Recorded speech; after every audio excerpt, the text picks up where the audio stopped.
യുക്രൈനുമായുള്ള യുദ്ധത്തിൽ റഷ്യയ്ക്ക് മുന്നറിയിപ്പുമായി American president Donald Trump.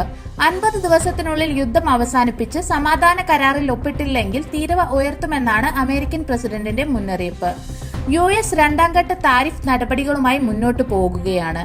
യുക്രൈനെതിരായ കാര്യത്തിൽ 50 ദിവസത്തിനുള്ളിൽ തീരുമാനമുണ്ടാകണം. അല്ലാത്ത പക്ഷം കടുത്ത നടപടിയുണ്ടാകും. അല്ലെങ്കിൽ റഷ്യക്കെതിരെ 100% താരിഫ് ചുമത്തും. വൈറ്റ് ഹൌസിൽ ട്രംപ് മാധ്യമങ്ങളോട് പറഞ്ഞു.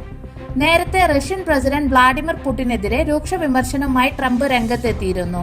റഷ്യൻ പ്രസിഡന്റിന്റെ കാര്യത്തിൽ തനിക്ക് നിരാശയുണ്ടെന്ന് ട്രംപ് പറഞ്ഞു. അയാൾ ഒരുപാട് ആളുകളെ വിഡ്ഢികളാക്കി.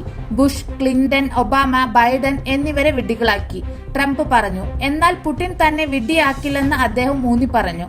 റഷ്യക്കെതിരെ നടപടിയെടുക്കുമെന്ന് ഭീഷണിപ്പെടുത്തിക്കൊണ്ട് പുടിൻ തന്റെ ആക്രമണം തുടരുകയാണെങ്കിൽ കഠിനമായി ബാധിക്കപ്പെടും എന്നും ട്രംപ് മുന്നറിയിപ്പ് നൽകി. ഒരു പ്രത്യേക ഘട്ടത്തിൽ നിങ്ങൾക്കറിയാമോ, ഒടുവിൽ സംസാരമായിരിക്കില്ല ഇനി നടക്കുക, നടപടിയായിരിക്കും എന്നും ട്രംപ് കൂട്ടിച്ചേർത്തു. റഷ്യൻ ആക്രമണങ്ങളിൽ നിന്ന് യുക്രൈനിനെ പ്രതിരോധിക്കാൻ സഹായിക്കുന്നതായി അമേരിക്ക പാട്രിയറ്റ് വ്യോമ പ്രതിരോധ സംവിധാനങ്ങൾ അവിടേക്ക് അയക്കുമെന്ന് ട്രംപ് സ്ഥിരീകരിച്ചു. ഇത് യുക്രൈനിന്റെ പ്രതിരോധ ശേഷിക്ക് വലിയ ഉത്തേജനം നൽകുമെന്നാണ് വിലയിരുത്തൽ. തിങ്കളാഴ്ച റഷ്യയുമായി ബന്ധപ്പെട്ട സുപ്രധാന പ്രഖ്യാപനം ഉണ്ടാകുമെന്ന് ട്രംപ് അറിയിച്ചിരുന്നു.